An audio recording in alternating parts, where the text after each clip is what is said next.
Pemirsa, kita coba lihat analisis gempa bumi yang kemarin terjadi di Kabupaten Bandung. Gempa berkekuatan magnitudo 5,0 kemudian diperbarui menjadi magnitudo 4,9. BMKG menjelaskan gempa ini akibat aktivitas sesar Garsela. Gempa ini termasuk gempa dangkal akibat aktivitas sesar tadi. Kami tampilkan pemirsa peta kawasan rawan bencana gempa bumi Indonesia milik BMKG.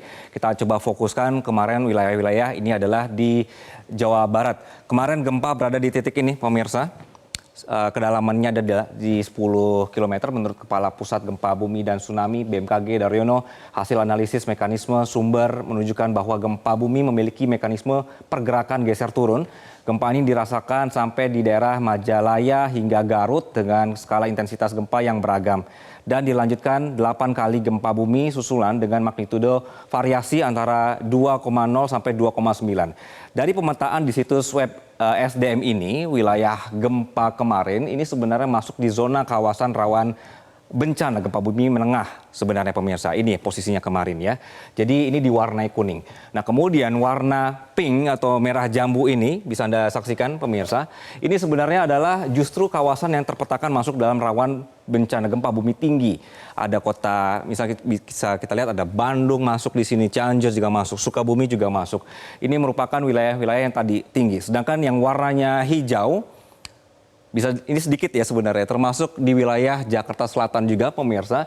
Ini adalah kategori rendah, sedangkan biru muda sangat rendah. Gempa kemarin, kemudian ini banyak yang mungkin bertanya, apakah ini sebenarnya ada kaitannya dengan tanda-tanda megatrust yang diprediksi akan terjadi? Apakah ini kemudian berdampak begitu? Kita coba melihat kembali isu megatrust ini, kita tampilkan peta selanjutnya.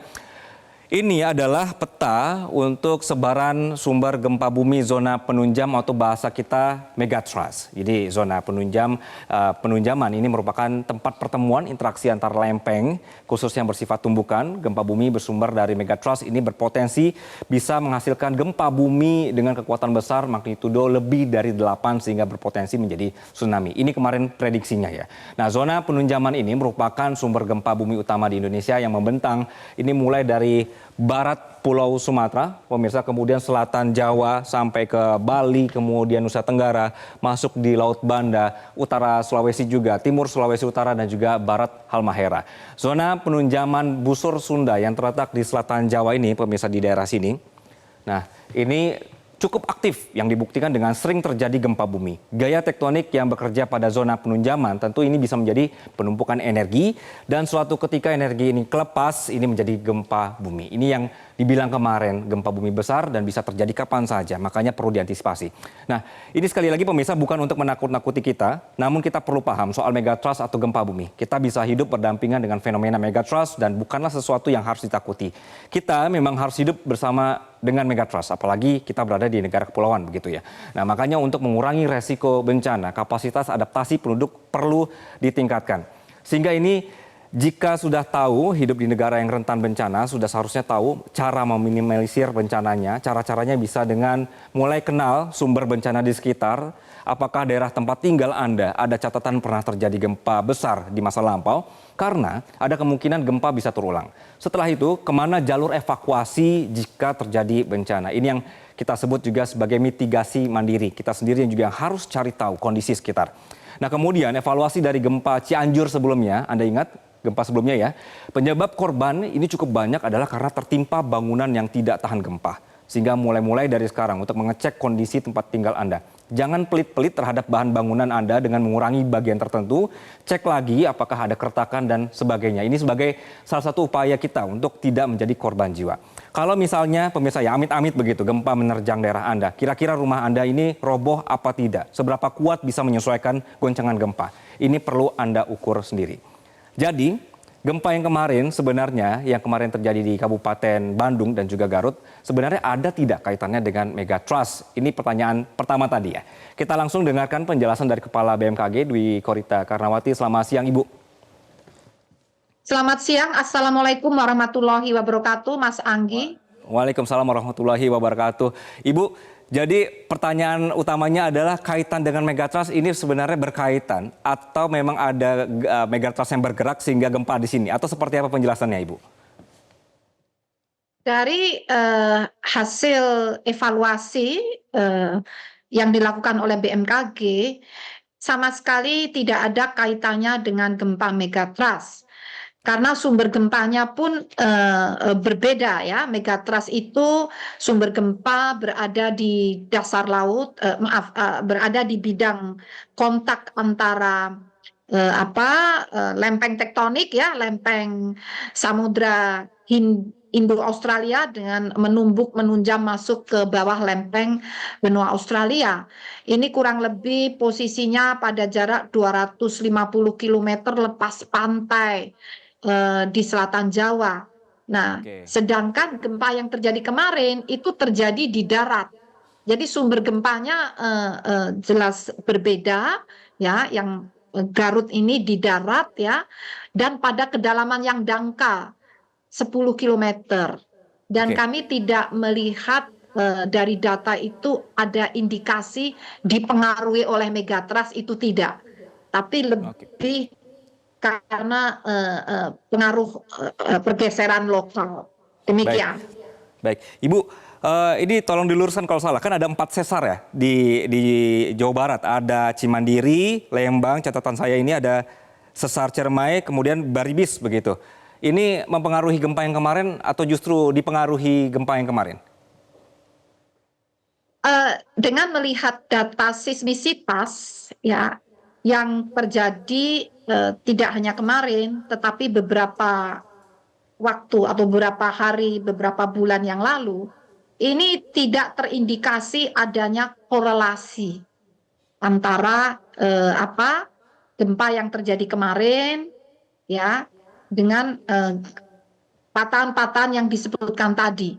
Jadi kami menyimpulkan ini dari data yang kami evaluasi per hari ini masih murni karena pergerakan patahan Garut Selatan atau Garsela atau sesar Garsela.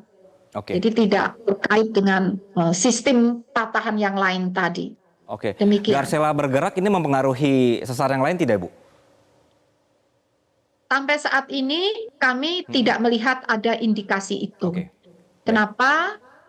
Itu dapat berpengaruh apabila kematangan energi yang akan terlepas dari patahan-patahan yang lain itu sudah cukup matang ya, sehingga dipicu sedikit oleh patahan yang ada di dekatnya, ini bisa terjadi patahan berikutnya. Pernah terjadi di Lombok ya, itu selisih hanya 2 minggu.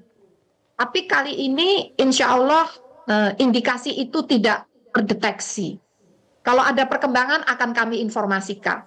Sampai pagi ini kami tidak melihat adanya indikasi adanya kematangan yang siap untuk bergerak yang dipicu oleh Garsela. Itu tidak. Ini termasuk sesar-sesar yang ada di situ juga terpantau masih belum matang begitu, Ibu ya? Menurut analisis ahli gempa kami demikian.